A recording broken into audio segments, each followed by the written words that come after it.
qu'est-ce qui a motivé sa prise de décision? C'est le projet de budget qui a été le Big Beautiful Bill de M. Trump. C'est le plus beau budget que les États-Unis pouvaient concevoir.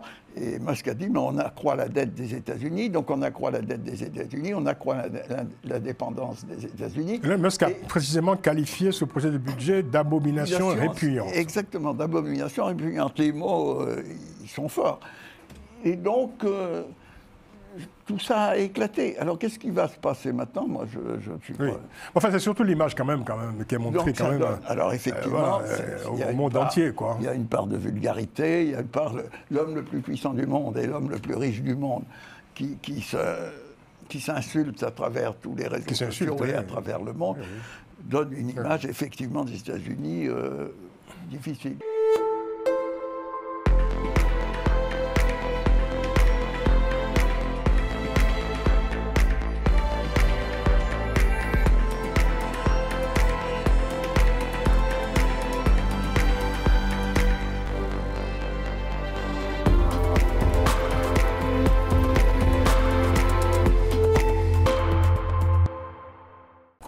Donc par cette incroyable querelle Donald Trump et Elon Musk aux États-Unis. Après s'être affiché devant les caméras en jurant qu'ils resteraient les meilleurs amis du monde après le départ d'Elon Musk du gouvernement, Donald Trump et l'homme le plus riche du monde se sont livrés à la fin de la semaine dernière à de violents échanges en prenant le monde à témoin. Certains journaux américains ont parlé d'un choc de titans, d'autres ont plus sobrement souligné un désastre pour l'image des États-Unis dans le monde. Maître Jean-Paul Benoît, qu'avez-vous pensé justement de cette séquence proprement incroyable, hein? Vous étiez encore aux États-Unis quand cela se produisait, je crois, encore la semaine dernière. Oui, je partais le jour, j'ai dû vouloir éviter cette séquence, et le jour où je partais. Je ne suis pour rien, il n'y a aucun lien entre mon départ et ce qui s'est passé. Bon, moi j'ai dit dans cette émission au départ que je pensais que l'attelage entre Trump et Musk, ces deux égos extraordinaires, débridés, ne durerait pas. Il n'a pas duré longtemps. Qu'est-ce qui s'est passé? Ils se sont mutuellement abusés. Trump a dit avec Musk, je vais dépasser le cadre de mon électorat classique, ma base. Et je vais avoir avec moi les modernes de la technologie de la Silicon Valley. Et Musk est un créateur, un homme du devenir, un homme des techniques modernes, un homme de l'espace.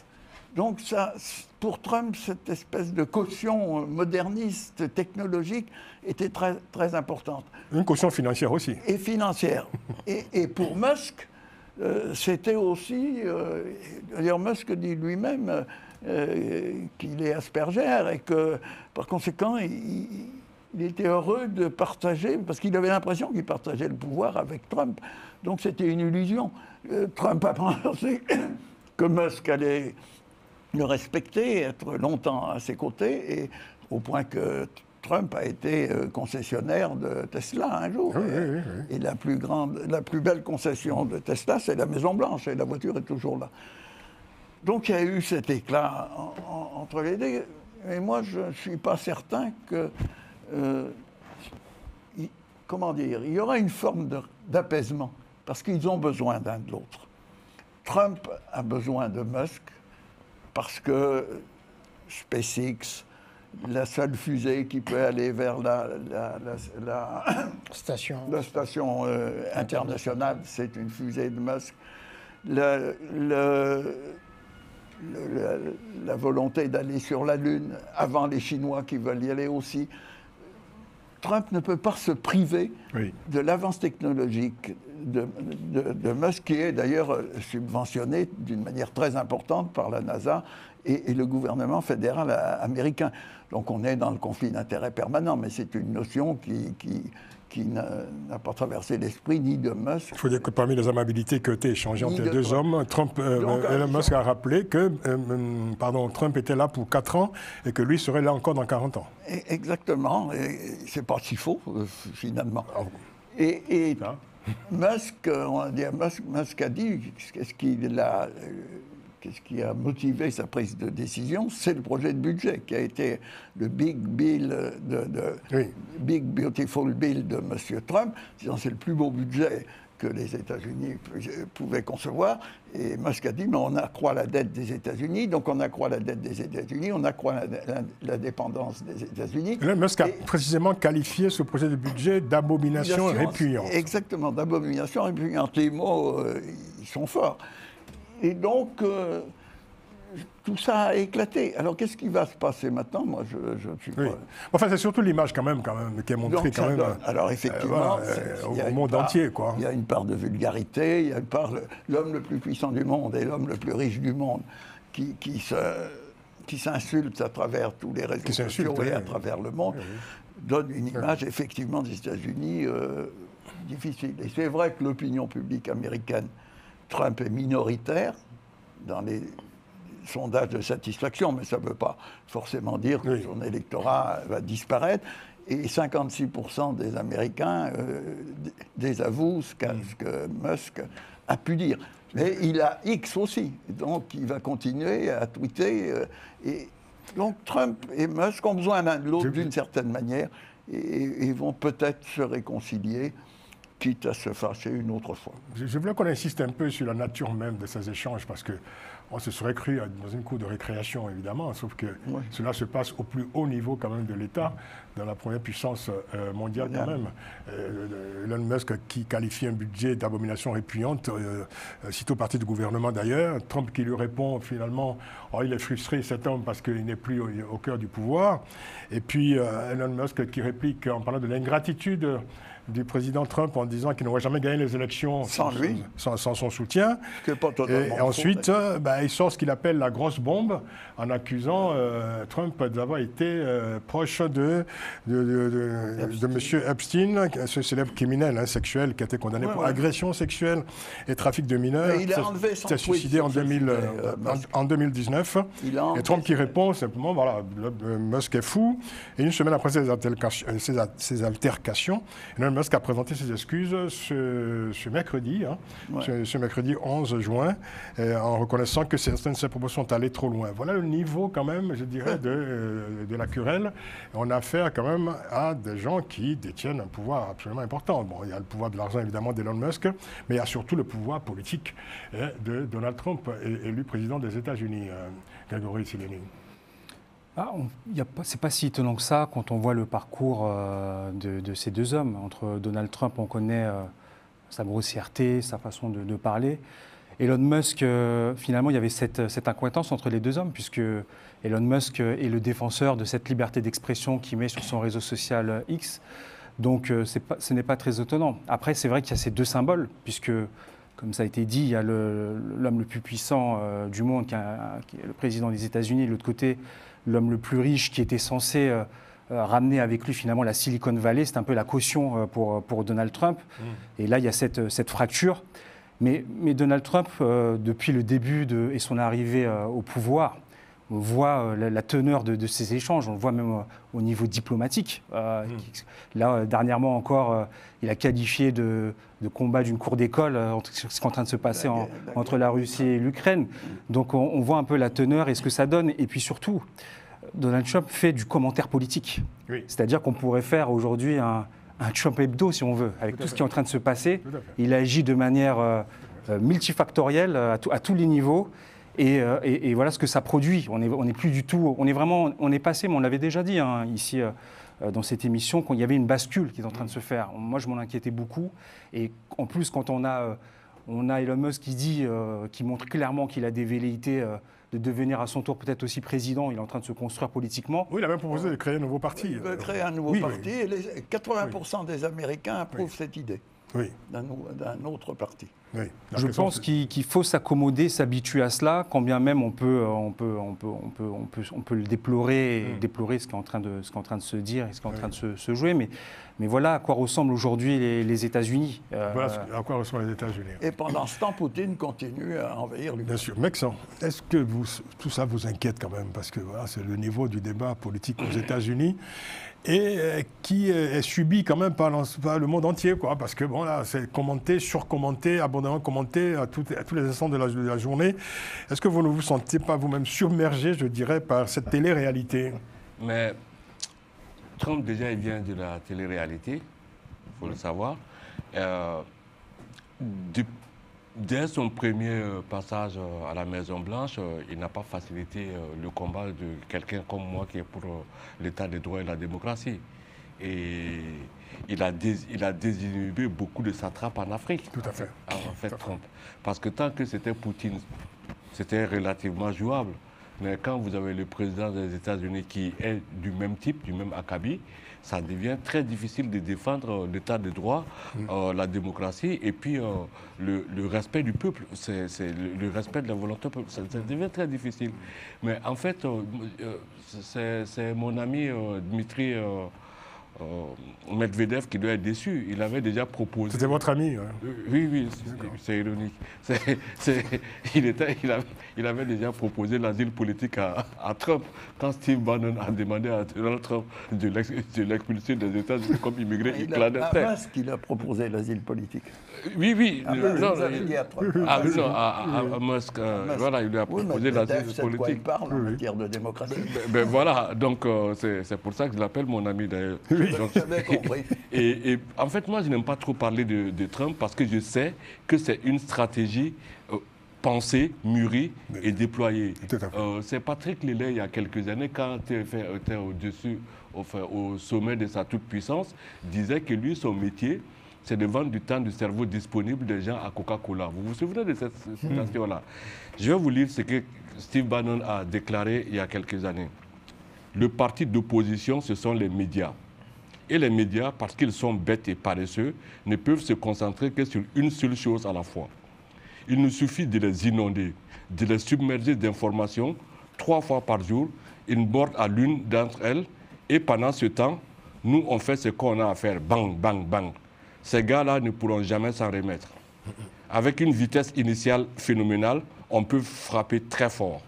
Ça, c'est Steve Bannon qui disait ça en 2019 sur une télé américaine. Donc c'est pour ça que... Mais c'est la structure communicationnelle de l'extrême droite. Mais oui, bien sûr. Non, mais ce qui est bien avec l'extrême droite américaine, c'est qu'elle s'assume, elle n'avance pas masquée. Elle est décomplexée. Elle n'avance pas masquée comme l'extrême droite française. On nous a pompé l'air en France pendant des années sur la dédiabolisation du Front National. À chaque élection, on voit des candidats complètement hallucinants. Le Front National promet de faire le ménage. L'élection d'après, on voit les mêmes. Et c'est la semaine dernière qu'il y a eu une rencontre des fachos européens, je ne sais plus où. Ça, c'est un autre, et où Marine Le Pen est revenue sur ses fondamentaux. Tout à fait. Voilà. Donc, il faut dire que Steve Bannon avait mis en garde Trump sur l'utilisation de Musk et il était hostile à ce qu'on donne le pouvoir de Musk de réduire le nombre de fonctionnaires. Certains parlaient de basse jalousie, simplement, de la part de Steve Bannon. Bannon était tout à fait hostile à la présence C'est d'ailleurs Bannon qui a rappelé la semaine dernière, cette fameuse semaine de la querelle, que tout d'un coup, il découvre qu'Elon Musk est un immigrant clandestin venu d'Afrique du Sud et qu'il fallait l'expulser. Voilà aussi le niveau du débat. Alors moi ça ne m'étonne pas, ça devait finir par clasher. Pourquoi? Je crois avoir rappelé ici, ironiquement, que le vrai président des États-Unis, c'était Elon Musk, le vice-président, c'était Trump. Et que ça allait finir par éclater. D'ailleurs, on l'a vu lors des conférences de presse de Trump à la Maison Ovale, Musk venir vraiment très décontracté, son fils sur ses épaules, et des choses comme ça, désacralisant la fonction présidentielle. Je pense que Trump a fini par comprendre que la présence de Musk lui nuisait quand même parce qu'il occupait trop d'espace et qu'il fallait d'une manière ou d'une autre se séparer de lui. C'est ce qui a été fait en lui remettant une clé en or, etc., qui était aussi assez ironique. Hein. Bien. Et, on s'amuse bien à la Maison-Blanche. N'est-ce pas? Bien. Et au fond, ce dernier clash vient confirmer toute une série de choses que nous avons évoquées ici, c'est-à-dire une présidence sans filet. Absolument.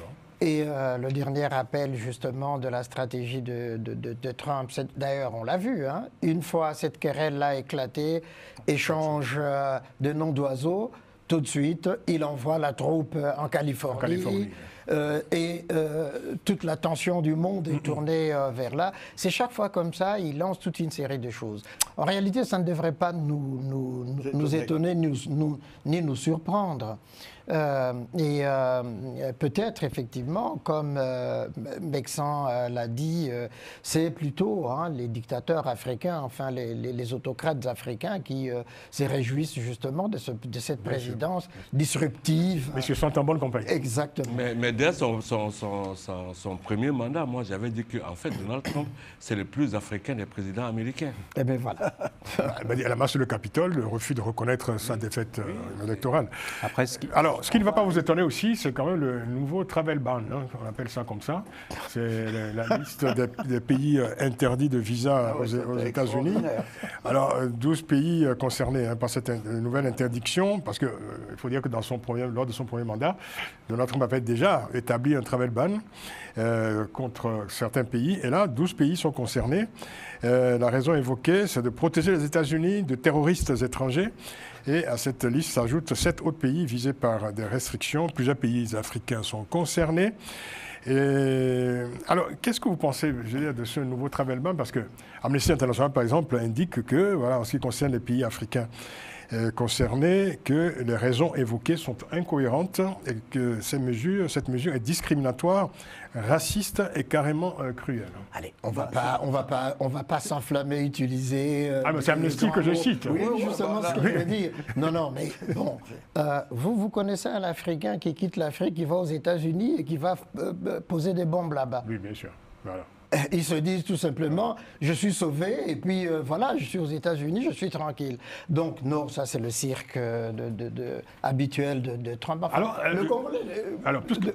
puisque ça vous fait rire un peu. Absolument. Écoutez, je vais vous raconter une anecdote privée, une fois n'est pas coutume. Lorsque la liste est sortie, une personne s'était étonnée d'y voir figurer le Congo-Brazzaville. Exactement. Ce qui a évidemment étonné le Congo-Brazzaville. La personne m'a dit, mais est-ce que tu es sûr qu'il ne s'est pas trompé de Congo?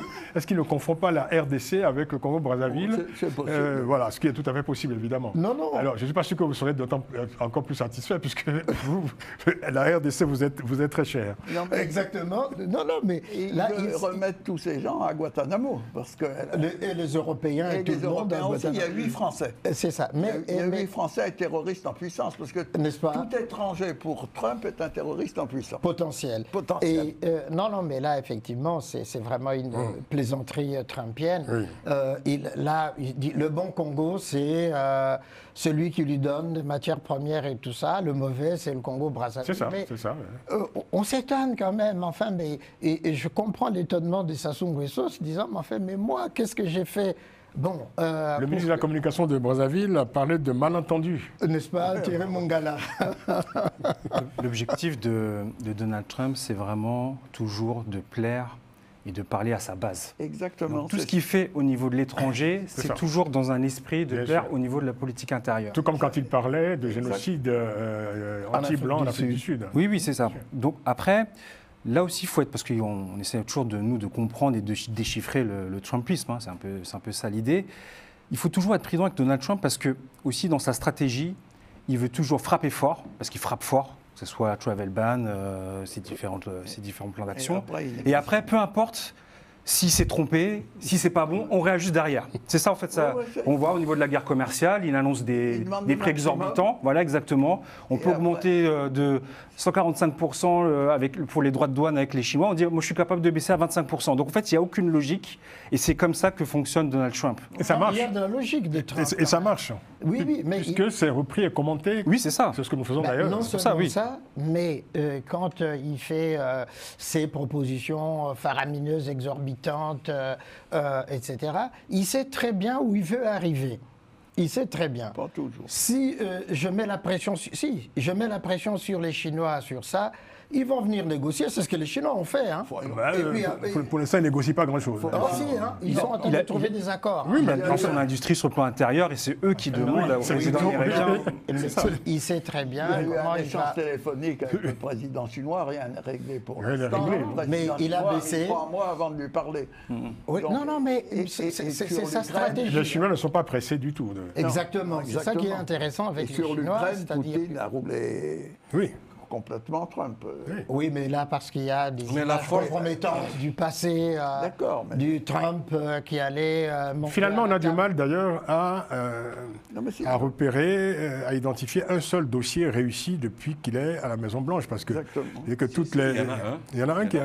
La frontière avec le Mexique est quasiment fermée. D'accord. Est quasi hermétiquement fermée. D'accord. Il n'y a quasiment plus de flux. Je parlais surtout en matière de politique étrangère. Y compris avec des gens qui avaient déjà leur dossier, qui étaient convoqués pour leur entretien, pour obtenir leur visa. On allait les rafler au lieu de l'entretien. On les convoquait pour venir passer l'entretien pour avoir leur visa. Et puis l'ICE était là pour les rafler quand ils venaient.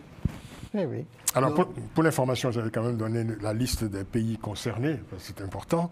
L'Afghanistan, la Birmanie, le Tchad, la République du Congo, la Guinée équatoriale, l'Érythrée, Haïti, l'Iran, la Libye, la Somalie, le Soudan et le Yémen. Et puis il y a les 7 autres pays qui sont visés par des restrictions, non pas par une interdiction de visa, mais par des restrictions. Ce sont donc le Burundi, Cuba, le Laos, le Sierra Leone, le Togo, le Turkménistan et le Venezuela. Alors, pour les premiers pays, il s'agit évidemment donc de la question du terrorisme, pour la protection des États-Unis contre le terrorisme. Et pour donc la liste des pays restreints, si je puis dire, l'administration Trump considère que dans ces pays, il y a une absence d'administration efficace et que ces pays, évidemment, ont des ressortissants qui auraient tendance à vouloir rester aux États-Unis bien au-delà du délai de leur visa. Ça, il a pas totalement tort sur l'administration inefficace de ces pays. Oui, mais le doji là-bas, et puis après ça. Mais dans ce cas, il y a beaucoup plus de pays que ça. Bien sûr. Bien sûr. Et moi, ce qui m'a étonné, c'est de ne pas voir le Burkina Faso sur cette liste. Voilà, parce que le Burkina Faso est à tête de liste des pays atteints par le terrorisme. J'ai été étonné. Mon honneur national en a pris un coup. Je me suis dit, mais attends, pour une fois qu'on était premier dans un domaine, on ne le reconnaît même pas. Mais il y a votre compatriote Ibrahima qui est aux États-Unis, qui fait la campagne justement de Traoré et qui fait effectivement que Trump, il aime bien... Non, mais mon frère, le Burkina est enfin premier dans un domaine. C'est le premier. Mais reconnaissez-le. Effectivement, ça vous coûte quoi? Oui, c'est le premier pays où l'on compte le plus de violence du fait du terrorisme. Oui. Vous êtes déçus donc que... Ah oui, mais ça viendra. C'est pas tous les jours qu'on est premier dans un domaine, quoi. Oui, un dernier mot. Certains ont avancé, parce qu'on essaye toujours de comprendre ce que veut faire Donald Trump, certains ont avancé peut-être que certains pays figuraient dans ces listes pour derrière pouvoir négocier les ressources des matières premières dans les pays concernés. Donc c'est peut-être, il aime bien négocier Donald Trump. C'est pas impossible. Voilà, parce que tout revient là finalement. C'est ça. C'est toujours le deal au final. Il ne fait rien totalement au hasard. Oui. On est étonné, moi je l'ai dit au début, on est étonné que Trump fasse ce qu'il a dit pendant sa campagne. Ça c'est sûr qu'on ne peut pas l'enlever. Il a dit voilà comment je vais négocier, ma méthode c'est le deal. Donc voilà, je te propose ça, tu n'es pas content, on va discuter. Et puis, il rassure sa base en disant voilà, tous les étrangers sont suspects. Je caricature, mais c'est un peu ça. En tout cas, pour l'instant, rien ne garantit l'efficacité de ce logiciel. Exactement. Pour l'instant, effectivement, on en est... Cyril Ramaphosa a quand même bien réagi. Il lui a dit, bon, moi, je n'ai pas de jet à vous offrir. Oui, le président du Tchad a... Exactement. Il a répondu avec humour. Beaucoup d'humour, c'est ça.